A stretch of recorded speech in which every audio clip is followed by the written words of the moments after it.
앞으로 몇 주 동안 구약에 나타난 선교적 교회의 모습에 대해 살펴보기 원합니다. 그러니까 교회에 대한 논의는 구약에서부터 시작해야 합니다. 우리가 앞에서 여러 번 성경 이야기에 대해 살펴봤잖아요. 그 중에 제가 보기에는 마이클 고인, 크레이그 바솔로뮤 두 학자가 공저한 성경은 드라마다에서 성경을 하나님의 육막으로 된 드라마로 표현한 그 성경 전체 이야기를, 그게 가장 잘 표현한 것 중에 하나라고 생각합니다. 여러분 보았죠? 창조부터 시작해서 타락, 구속의 시작, 구속의 성취, 교회 선교, 구속의 완성, 이렇게 쭉 볼 수 있는데요. 여기에 보면 사실은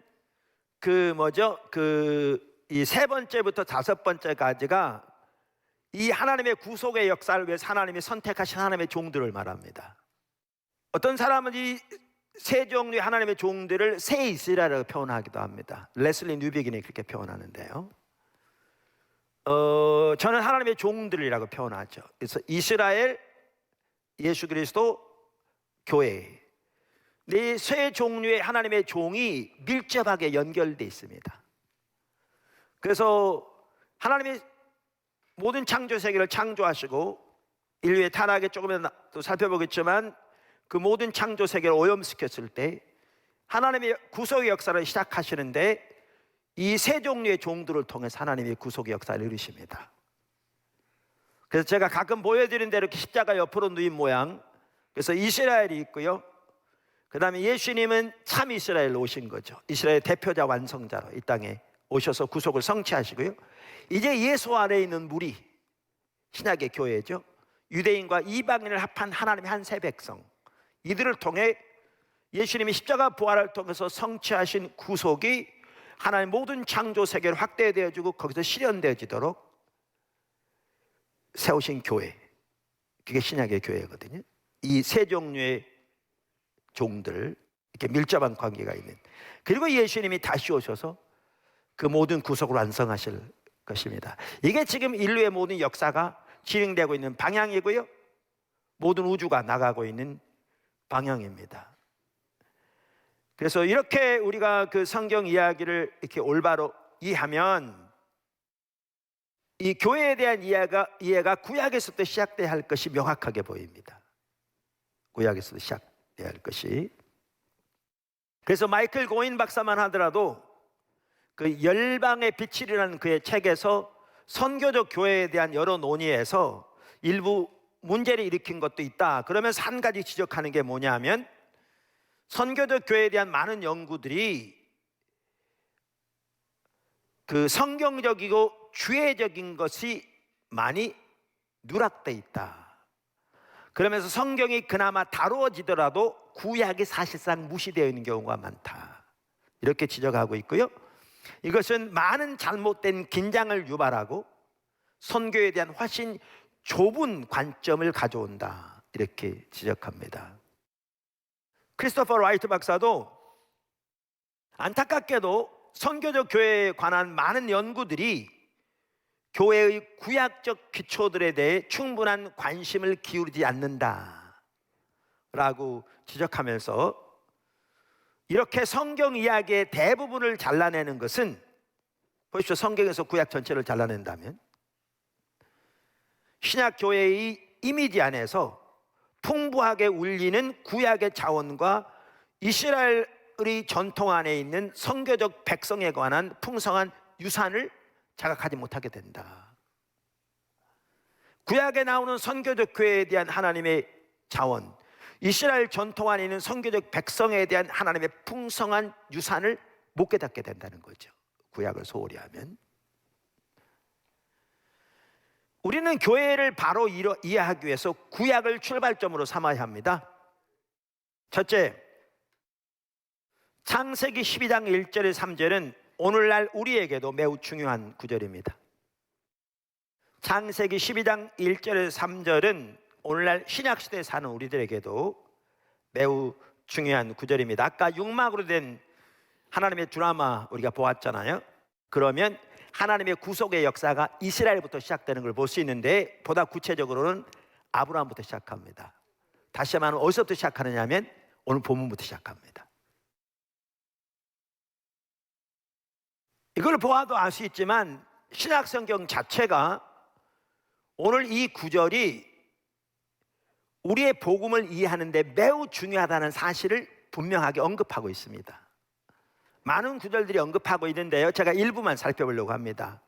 그 중에 하나는 신약 성경의 맨 첫 번째 구절인 마태복음 1장 1절입니다. 신약 성경이 이렇게 시작하죠. 마태복음 1장 1절. 아브라함과 다윗의 자손 예수 그리스도의 계보라.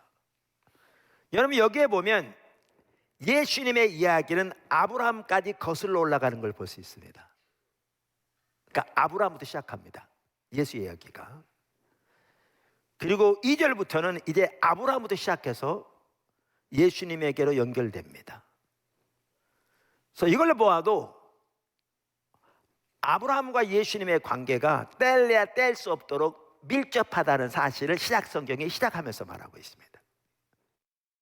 두 번째, 창세기 12장 1절 3절의 배경. 그러니까 이 구절의 문맥 혹은 배경을 보면요, 이 구절의 중요성을 또 볼 수 있습니다. 이 부분은 과거에 한두 번 제가 살펴봤는데요, 오늘 또 복습하면서 살펴보도록 하겠습니다. 그러니까 이 구절의 맥락이 매우 중요합니다. 아까도 잠시 언급했는데 하나님께서 창세기 1장과 2장에서 천지를 창조하셨습니다. 또 하나님께서 인간을 창조하시되 하나님의 형상으로 창조하시고 그들에게 하나님의 창조 명령 혹은 문화 명령을 주셨습니다. 모든 것이 보시기에 좋았습니다. 하나님이 모든 걸 창조하시고 말씀하시기를 심히 좋았다고 하셨습니다. 거기에 진정한 하나님의 샬롬이 넘쳤습니다. 그런데 창세기 3장에서 인간이 하나님을 등지고 배반했습니다. 그 죄의 영향력이 하나님의 창조의 모든 영역에 미치게 되었습니다. 각 개인의 모든 영역, 다시 말하면 각 개인의 영적, 감정적, 육적, 지적, 심리적 등 모든 영역에 영향을 미칠 뿐만 아니라 인간관계의 모든 영역, 정치, 경제, 사회, 문화, 스포츠 모든 영역에 다 영향을 미칠 뿐만 아니라 모든 피조세계까지 영향을 미쳤습니다. 그래서 창세기 4장에서 11장을 보면 죄의 결과가 점점 확대되어 갑니다. 하나님은 노아로부터 새롭게 인류를 시작하시고 다시 동일한 축복을 주시고 동일한 문화 명령을 주셨으나 인류의 타락은 멈춰지지 않았습니다. 점점점 심해집니다. 그리고 창세기 11장에서 극치를 이룹니다. 바벨탑을 쌓는 사건을 통해서. 창세기 1장에서 11장에서 생생하게 전개된 문제들은 사람들이 죽을 때 하늘나라에 가는 길을 발견하는 것만으로는 해결되지 않을 것이다. 그 저주가 제거되고 생명나무로 이르는 길이 열리려면 죽음 자체가 멸망해야 한다. 하나님의 사랑과 능력은 개인의 죄뿐 아니라 국가 간의 분쟁과 갈등도 다루어야 한다. 또한 인간의 피로뿐 아니라 동물이 당하는 고통과 땅에 내린 저주도 다루어야 한다. 이게 지금 11장 마지막 분에 직면한 문제입니다. 여기서 하나님의 선택은 이제 모든 것을 후회하시고 다 만드신 것을 멸하시는 것이든지 아니면 다른 선택을 해야 할 상황입니다. 근데 바로 거기에서 11장 마지막 절 이후로 바로 12장 1절이 시작됩니다. 창세기 1장부터 11장까지를 많은 사람들이 원역사라고 그러는데요, 바로 이 상황에서 12장 1절이 나옵니다. 이걸 통해서 하나님이 뭘 보이십니까? 하나님은 모든 창조 세계를 멸하시는 대신 구속하기로 선택하십니다. 그리고 그 일을 시작하시면서 하나님이 아브라함 부부를 부르신 겁니다. 그러니까 성경에 나온 하나님의 이야기를 보아도 알 수 있듯이 하나님이 새 이스라엘을 부르시는데 그 출발점이 아브라함을 부르신 사건입니다. 이토록 아브라함을 부르신 이 사건은 참으로 놀라운 일이었습니다. 하나님의 엄청난 사랑과 결단이 들어있는 사건이었습니다. 하나님의 창조 세계에 대한 하나님의 그 사랑이, 하나님의 불굴의 의지가 표현되는 사건이었습니다. 세 번째, 창세기 12장 1절에 3절의 내용. 하나님은 모든 피조 세계를 멸하시는 대신 구속하시기로 선택하신 것입니다. 여기에 선택의 문제가 나옵니다. 이 부분이 나중에 또 살펴볼 겁니다. 자, 그러면서 이 구절을 보면 이제 이렇게 이 구절을 볼 수 있습니다. 그 크리스토퍼 라이트 박사는 이 부분을 잘 정리했는데요. 그분은 구약학자입니다. 참고로 전문가입니다. 그래서 이 구절을 이렇게 해석했습니다. 그 원문의 기초에서. 그리고 여호와께서 아브라함에게 말씀하셨다. 일어나 가라. 너의 고향으로부터, 너의 친족들로부터, 너의 아버지의 집으로부터 내가 너에게 보여줄 땅으로, 그리고 내가 너를 큰 민족으로 만들겠다. 그리고 내가 내게 복을 주겠다. 그리고 내가 너의 이름을 크게 하겠다. 그 다음에 그리고 복이 되라. 그리고 나는 너를 축복하는 자를 축복하겠다. 반면 너를 얕잡아 보는 사람을 저주하겠다. 그리고 너의 안에서 땅의 모든 친족 집단이 복을 받을 것이라. 그리고 아브라함은 여호와께서 그에게 말씀하신 대로 갔다. 자, 여기 보시면요, 그리고 여호와께서 아브라함에게 말씀하셨다. 그리고 몇 마디 뭐가 나옵니까? 그리고 아브라함은 여호와께서 그에게 말씀하신 대로 갔다. 하나님이 여호와에게 아브라함에게 말씀하시고 아브라함이 여호와께서 말씀하신 대로 갔습니다. 요 구절 사이에 명령문이 두 개 나옵니다. 이 구절 사이에 히브리어는 둘 다 명령문입니다. 명령문이 두 개 나옵니다. 그래서 이렇게 해놓은 겁니다. 명령문이 두 개는 하나 뭐냐면 일어나 가라고요. 두 번째는 그리고 복이 되라는 겁니다. 명령문이 두 개 나오는데 하나는 일어나 가라는 거고 두 번째는 복이 되라는 겁니다. 그 나머지는 여기에 연결되어 있습니다. 그래서 지금 저렇게 해석한 거거든요. 그런데 영어에도 그렇듯이 히브리어에서 명령문이 나란히 두 개가 나오면 두 번째 나오는 명령은 첫 번째 나오는 명령의 결과 혹은 첫 번째 나오는 명령의 목적을 의미합니다. 그러니까 설명하면 이렇습니다. 자, 일어나 가라.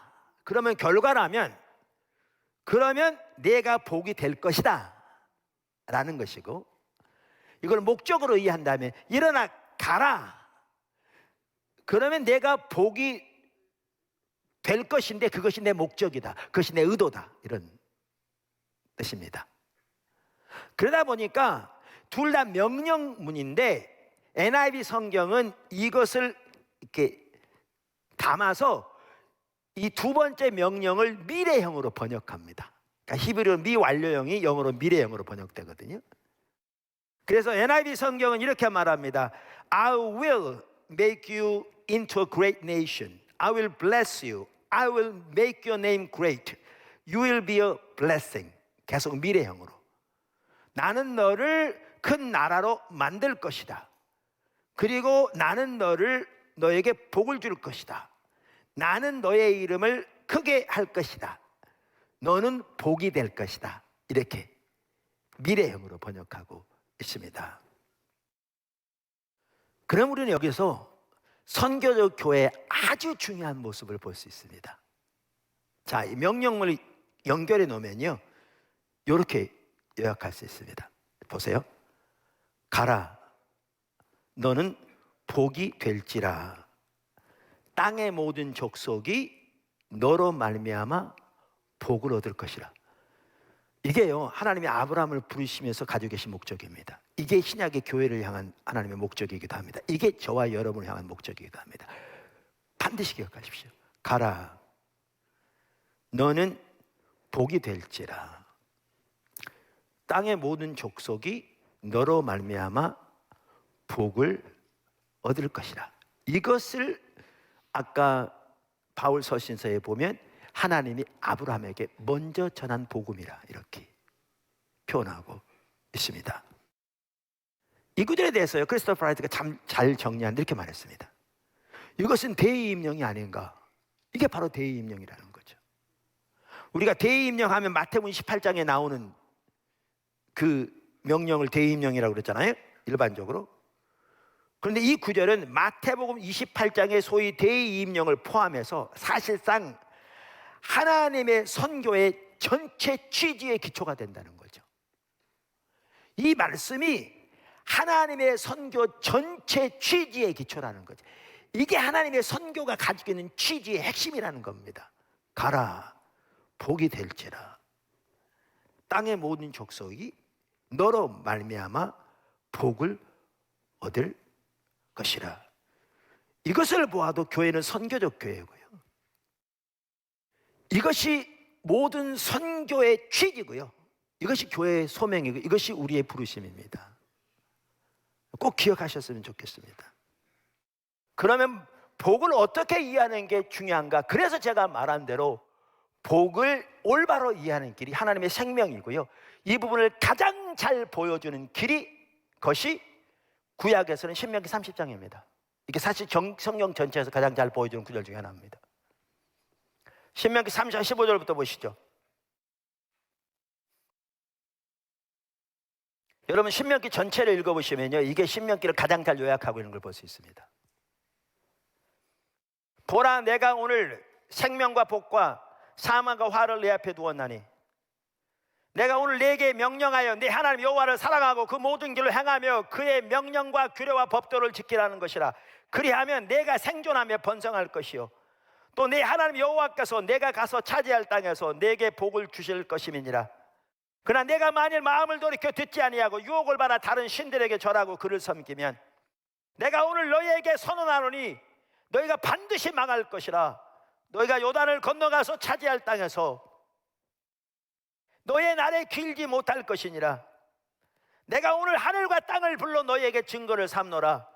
내가 생명과 사망과 복과 저주를 내 앞에 두었은즉 너와 내 자손이 살기 위하여 생명을 택하고 내 하나님 여호와를 사랑하고 그의 말씀에 청종하며 그를 의지하라.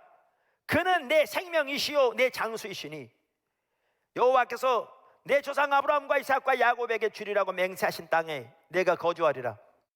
여러 번 살펴봤기 때문에 잘 아시는데 제가 간단히 말씀드리면 여기에 복과 생명을 한쪽에, 사망과 저주 혹은 사망과 화를 다른 쪽에 주셨다고 말하면서 생명을 택하라고 그랬어요. 근데 생명과 복이 같은 거예요. 그러니까 복을 택하라는 거예요. 그러면서 아주 중요한 말이 20절에 나오는데 그는 내 생명이시오 이렇게 말한 걸 보면 하나님이 생명이라는 겁니다, 우리의.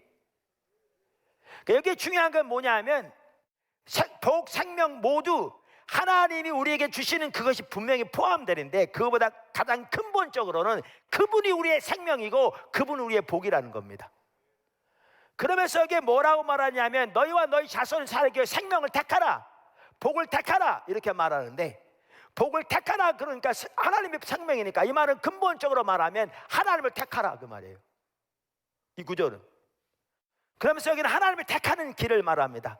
여기 보면 16절과 19절에 보면 20절에 보면 세 가지씩 나열된, 하나는 이렇게 겹쳐 있고 이렇습니다. 여기에 보면 하나님께 착 달라붙어서서 그를 의지하라 이 말은요 다박근데 착 달라붙어서 친근함을 말합니다.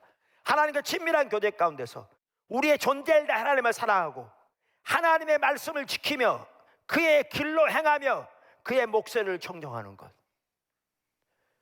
이게 생명을 택하는 길입니다.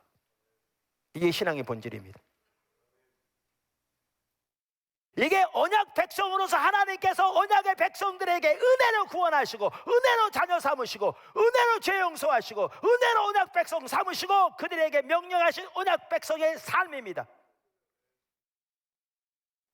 이게 하나님과 친밀한 교제 가운데서 하나님 우리의 존재를 다해 사랑하고, 자세한 설명은 제 설교 다른 곳에 있을 겁니다.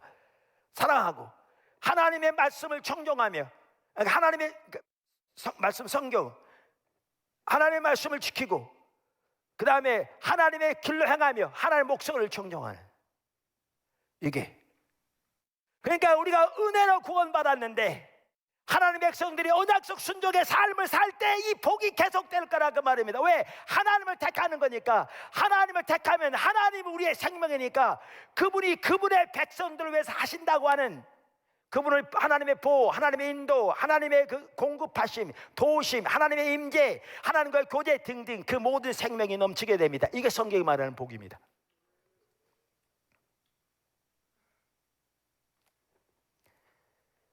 그런데 이 신앙의 본질 여기서 말하는 여기서 떠난 게 하나님 버린 겁니다. 그러면 복이 거칩니다. 하나님 생명이 거칩니다. 그걸 우리가 잘 볼 수 있는 것이 예레미야서입니다. 예레미야 7장 21절 만군의 여호와 이스라엘 하나님께서 이와 같이 말씀하시되 너희 희생제물과 번제물의 고기를 아울러 먹으라. 사실은 내가 너희 조상들을 애굽 땅에서 인도하여 낸 날에 번제나 희생에 대해서 말하지 아니하며 명령하지 아니하고, 이걸 보면 21절에 보면 그들에게 많은 희생 제물과 번제물이 있었습니다. 아까도 보았습니다. 근데 하나님이 안 가르친 걸 볼 수 있습니다.